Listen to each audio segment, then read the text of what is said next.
tell me that until 2021, all of that was stored like this. It's probably just a daunting task for someone to sit down with, half a dozen banker's boxes. This state police investigator didn't want to show his face on camera, but he agreed to talk with us about the cold cases from the Route 8 corridor. These 7 cases date back to 1986, with 5 of the victims being found around Route 8's exit 41.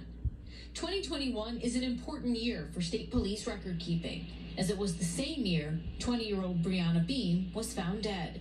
So that was the beginning of the effort. So the Harrington cases were the ones that you guys started with? Yes, because they're kind of top of mind. Started turning bankers' boxes of evidence into computer files for detectives to share.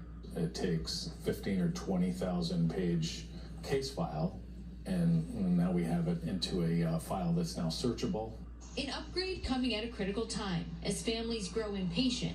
I don't know what else to do to set a fire under them to say, you can't let this also be a cold case, just like everybody else that was dumped there. Carol Beam is the aunt of Brianna Beam. She lives in Texas and had a hard enough time navigating her niece's ups and downs, struggles with domestic abuse and instability from afar. Now she's navigating a murder investigation from a time zone away with few results. We just want closure, all of us.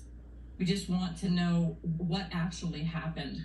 I would think that they would do something about monitoring that location. Corrine Driggers is another family member who's been forced to watch her loved one's murder case grow colder by the year from far away. She lives in Virginia, and her aunt was Karen Everett. Everett's body was found close to where Beam's remains were discovered in Harwington, but in 1988, 3 decades prior. It's very sad to watch the pain that my grandfather, even though it's, that Pandora's box that doesn't get opened, you can just tell that he changed so much. Corrine says at the time of her aunt's death, the publicity highlighted the wrong things about Karen. She was labeled as a prostitute and a frequent drug user.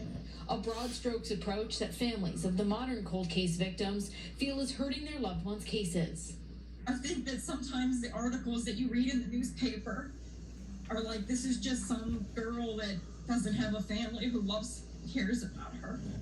They're not forgotten, and they are on our minds. State police tell us they haven't given up.